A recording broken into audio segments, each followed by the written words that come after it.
Yang di langit pun dengan mudah Allah bisa mengaturnya. Puncak daripada keimanan adalah keyakinan. Secara sederhana, iman itu artinya secara bahasa percaya. Dalam riwayat dikatakan al-yakinu al-imanu kulluh.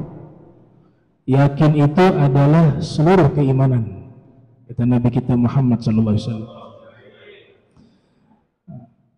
Berkaitan dengan keyakinan bahwasanya semua masalah, semua problem ada solusinya. Tadi dalam bahasa yang sering kita dengar, ikhtiar, ya. Ada ikhtiar yang sebenarnya lebih ampuh yang telah dicontohkan oleh Nabi Muhammad SAW, termasuk masalah yang saat ini kita hadapi. Jadi solusinya bukan hanya di atas panggung, tapi di atas sajadah. Kadang mengatakan memilih pemimpin non-muslim hukumnya haram, itu sesuatu yang hak. Tapi meninggalkan sholat juga haram. Banyak yang berteriak saat ini, pemimpin non-muslim haram, itu sesuatu yang baik, benar. Tapi jangan lupa, banyak sesuatu yang haram yang ternyata sering kita lakukan. Meninggalkan sholat 5 waktu hukumnya haram. Yang wajib zakat tidak keluarkan zakat hukumnya haram. Yang mencuri hukumnya haram. Artinya kita jalankan hukum secara kafah tadi. Udkhulu fi silmi kafah wa la tattabi'u khutuwati syaitan. Nabi berikan satu contoh. Nabi tiap kali mengalami satu masalah serius, apa yang pertama kali beliau lakukan? Sholat. Hadis yang diriwayatkan oleh Imam Abi Dawud yang lahir tahun 202 Hijriah, wafat 275 Hijriah, di dalam sunannya, kana Rasulullah sallallahu alaihi wasallam idza hazabahu amrun faza'a ila shalah. Nabi apabila mengalami satu problem, masalah serius, beliau segera melaksanakan sholat untuk meminta yang memberikan solusi yang hakikat, yaitu Allah, yang mampu merubah sesuatu yang menurut kita tidak mungkin. Sangat mudah bagi Allah merubah itu. Maka ikhtiar pertama adalah menuju kepada Allah, taat, patuh kepadanya. Sangat mudah bagi Allah merubah sesuatu.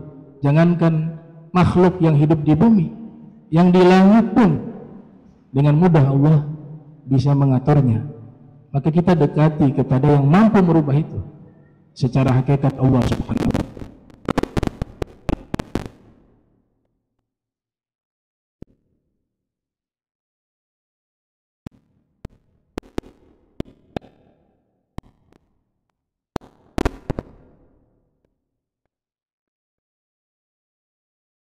Judulnya Syazaratus Zahab, ya.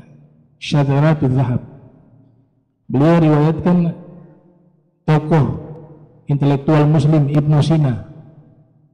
Satu ketika Ibnu Sina buat eksperimen di labnya. Ternyata eksperimennya selalu gagal, ya, di bidang kedokteran atau farmasi. Akhirnya jalan buntu, eksperimennya tidak berhasil. Apa yang dilakukan setelah itu? Beliau datangi masjid, wudu, sholat. Selesai sholat, doa, minta petunjuk kepada Allah Ta'ala. Ternyata Allah kasih ilham. Dia dapat ilmu baru. Lewat apa? Lewat belajar? Tidak. Lewat ilham dari Allah, perantara sholat dan doa. Dia kembali ke lab, berhasil eksperimennya. Lewat apa dia dapatkan? Wasilah sholat dan doa. Dan dituangkan dalam kitab yang menjadi rujukan ilmu kedokteran di masa lampau, yaitu Al-Qanun fit Tib. Dia amalkan daripada firman Allah Ta'ala, wasta'inu bisabri wassolati.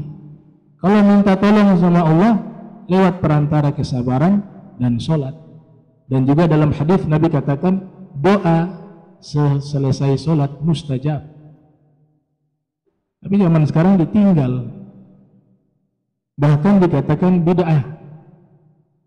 Padahal jelas hadis ini Imam Tirmidzi meriwayatkan, beliau mengatakan ini hadisun hasanun, hadis yang derajatnya hasan menurut Imam Tirmidzi yang lahir tahun 209 wafat 279 Hijriah, dan dinukilkan oleh Imam Nawawi dalam kitab Al-Azkar, di mana Nabi ditanya, qila li Rasulillah sallallahu alaihi wasallam, ayu doa asma',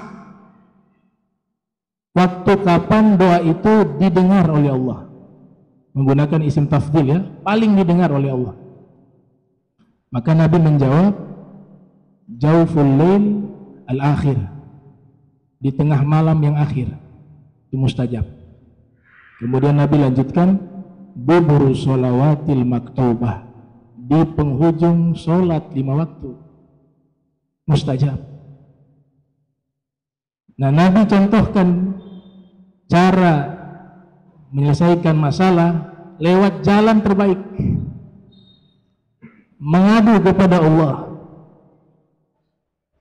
Satu saja Allah ijabah yang kita doakan secara tulus untuk umat. Para ulama mengatakan begitu, kalau ada satu orang tengah malam dengan tulus, dia bangun malam, dia sholat tahajud, kemudian dengan air mata dia bermunajat kepada Allah untuk kebaikan umat Nabi Muhammad SAW, satu itu sudah diterima, sudah cukup. Allah rubah itu keadaan. Tapi kita memang masih banyak hijab, masih banyak kurang itu,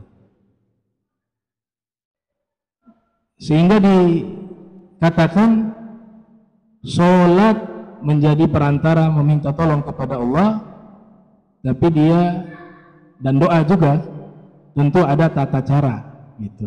Kalau Imam Haddad mengajarkan kalau doa itu merasa diri kita ini tidak punya apa-apa di hadapan Allah, merasa hina, merasa kurang, merasa butuh kepada Allah, khusyuk di dalam berdoa. Ya sari'al ghawfi ghawfa minka yudrikni sari'a yahdhimul usra wa ya'ti billadhi arju jami'a ya qariban ya mujiban ya aliman ya sami'a qad tahaqqaqtu bi'azzi wa khudu'i wa inkisari qad kafani ilmu rabbi bi su'al.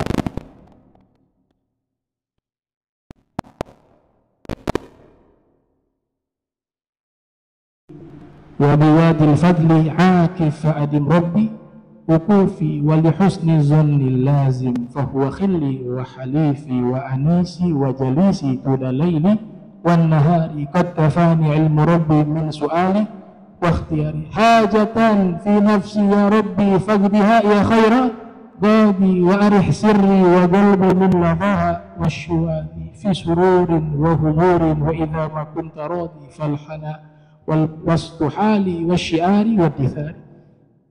Artinya yang paling sederhana, ketika berdoa rasakan diri kita sebagai hamba yang banyak dosa. Ya memang kita seperti itu, yang banyak kurangnya, yang butuh kepada Allah, yang tidak punya kemampuan apa-apa. Semua kita pasrahkan kepada kehendak dan kuasanya Allah Subhanahu wa ta'ala. Senantiasa berada di pintunya Allah, memohon kepadanya agar Allah kasihani kita dengan karunia yang berlimpah di lembah yang penuh dengan anugerah. Senantiasa ya Allah, tetapkan kami memohon kepadamu. Kami punya hajat di dalam diri kami, maka kabulkanlah wahai sebaik-baik yang mengabulkan doa ya. Bahagiakan jiwa kami, hati kami. Subhanallah, itu pelajaran yang diajarkan oleh Al-Imam Al-Haddad. Jadi ketika dikatakan wasta'inu bisobri wassalah, sabar dan sholat juga gak bisa pisah. Kenapa Allah gandengkan sabar dan sholat? Di ayat yang lain Allah Ta'ala nyatakan di surat Toha ayat 132, wa'amur ahlaka bisolati wastabir alaiha. Allah gandengkan lagi tuh ya, perintahkanlah keluargamu dengan sholat dan bersabar atas sholat itu tersebut.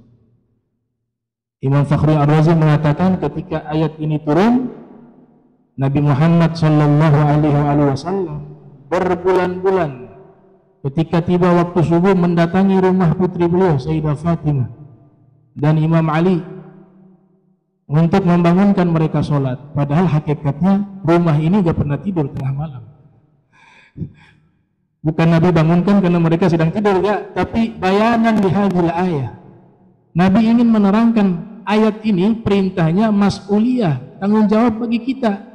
Apalagi seorang suami, dia harus memperhatikan sholat dari keluarganya, istrinya, anaknya, gak bisa diabaikan. Sebagaimana Nabi contohkan itu. Kalau dia biarkan istrinya tidak sholat, anaknya tidak sholat, maka dia kena dosa. Maka ayat ini untuk menjelaskan itu, bahwa sesungguhnya perintah ini tanggung jawab bagi kepala keluarga, dan kita harus memperhatikan sholat daripada keluarga kita. Wa'mur ahlaka bisolati. Sabar di sini dua makna. Sabar yang pertama, sabar menjaga sholat yang 5 waktu itu, yang paling wajib. Kalau bukan anugerah Allah, maka kita tidak mungkin mampu menjaga sholat 5 waktu. Agama lain nggak ada ibadah setiap hari 5 kali. Ada pendeta satu marah sama jamaahnya. Dia mengatakan, kalian ini ibadah seminggu sekali saja malas. Lihat orang Islam sana, 5 kali setiap hari. Bahkan ada waktu tidur mereka tengah malam disuruh bangun waktu subuh. Ini seminggu sekali masih malas. Jadi Allah gerakkan lidahnya memuji bagaimana orang-orang muslim mampu menjaga ibadah yang luar biasa. Ini kalau bukan karena anugerah Allah, kita tidak akan mampu lakukan itu. Maka bersyukur orang yang mampu menjaga sholat yang 5 waktu. Tapi tidak cukup puas sampai di situ. Sabar kedua ada. Apa sabar kedua? Maknanya ketika melaksanakan sholat jangan terburu-buru.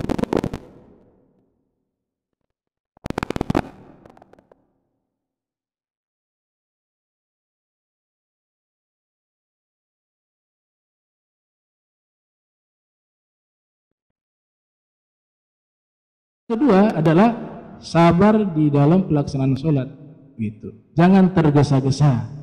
Makanya di ayat yang lain di surat Al-Baqarah itu ayat 238, hafizu ala sholawati wassolatil wusta wa qumu lillahi qanitin.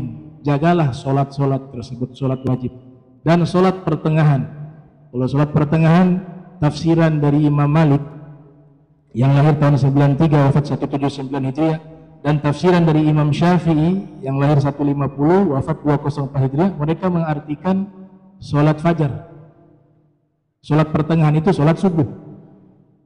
Syekh Muhammad Ad-Dimishqi dalam kitabnya Rahmatul Ummah fi Ikhtilafil A'immah menyebutkan ini dijadikan dalil kunut subuh ayat tersebut, karena lanjutan sholat pertengahan sholat subuh tafsiran Imam Syafi'i dan Imam Malik, setelahnya ada lanjutan tuh, wa qumu lillahi qanitin. Maka ketika kau berdiri dalam sholat, di sholat pertengahan tadi sholat fajar, dalam keadaan kunut, qanitin, karena dari kata kunut. Makanya dua mazhab ini dianjurkan kunut sholat subuh, mazhab Maliki dan mazhab Syafi'i. Adapun mazhab Hanafi dan mazhab Hambali, mereka tidak menganjurkan untuk kunut, bahkan tidak berkunut subuh, gitu. Karena tafsiran mereka sholat pertengahan sholat asar. Ya, Imam Abu Hanifah yang lahir tahun 80 Hijriah wafat 150 Hijriah, dan Imam Ahmad bin Hanbal yang lahir 164 wafat 241 Hijriah mengatakan as-sholatul wusta adalah sholat asar. Ada riwayatnya, riwayat dari Imam Ahmad, as-sholatul wusta sholatul asr. Sholat pertengahan adalah sholat asar. Tapi yang unik di sini, kalau ulama-ulama lainnya menafsirkan sholat pertengahan jenis sholat, ya. Tapi saya dapat di risalahnya Keramat Empang Bogor Al-Habib Abdullah bin Muhsin Al-Attas, nah, beliau menukil pendapat ulama, saya lupa ulamanya siapa, tapi ada di risalah itu. Menafsirkan itu bukan jenis sholat, tapi cara sholat. Jadi waw di situ bukan huruf ataf, tapi waw ilhal, menjelaskan keadaan, sehingga diartikan bahwa jagalah sholat yang 5 waktu, dan ketika kamu sholat dalam keadaan pertengahan, tidak terlalu lamban, tidak terlalu laju. Itu cara sholat yang terbaik, disebut as-sholatul wusta. Itulah kebetulan kesabaran, ya. Kesabaran untuk melaksanakan sholat. Jadi solusinya paling ampuh sajadah, bukan di atas panggung. Solusi yang paling ampuh di dalam doa. Nabi katakan ad-doa silahul mu'min. Kaitan dengan keimanan, percaya tidak? Masalahnya itu. Bicara yakin atau iman, ya tiap-tiap orang berbeda-beda. Makanya Imam Ali bin Abi Thalib karramallahu wajha sampai keluar dari lidah beliau mentalak dunia talak 3 karena sudah puncak keyakinan. Sampai beliau pernah mengatakan lau kushifal ghita'u mazdadtu yakina. Seandainya dibuka hijab, kalau Habib Abu Bakar mengartikan Tuhan menampakkan wajahnya di hadapannya, keimanan saya tidak akan bertambah, kata Sayyidina Ali. Kenapa? Karena tanpa dengan itu pun sudah mentok, sudah sampai ke level puncak keyakinan. Salah satu bukti sudah sampai puncak keyakinan, beliau mentalak dunia talak 3. Ya dunya talaktuki thalathan la raj'ata fiha. Wahai dunia, aku ceraikan kamu talak 3, tidak ada rujuk lagi selama-lamanya. Sampai saat ini saya belum temukan ada kalimat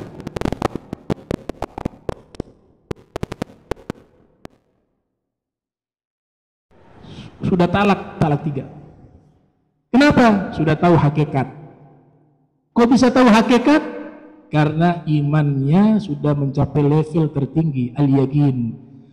Nah, amal yang kita lakukan, Habib Bagir ngasih amalan kepada kita, misal baca ini salawat 1000 kali, insya Allah setelah itu doa hajat terkabulkan. Banyak amalan-amalan. Tapi kalau kita yang mengamalkan yakinnya tidak ada, maka itu tidak akan memberikan manfaat. Kullu mri'in hasaba wa kullu man lam ya'taqid lam yanfa'.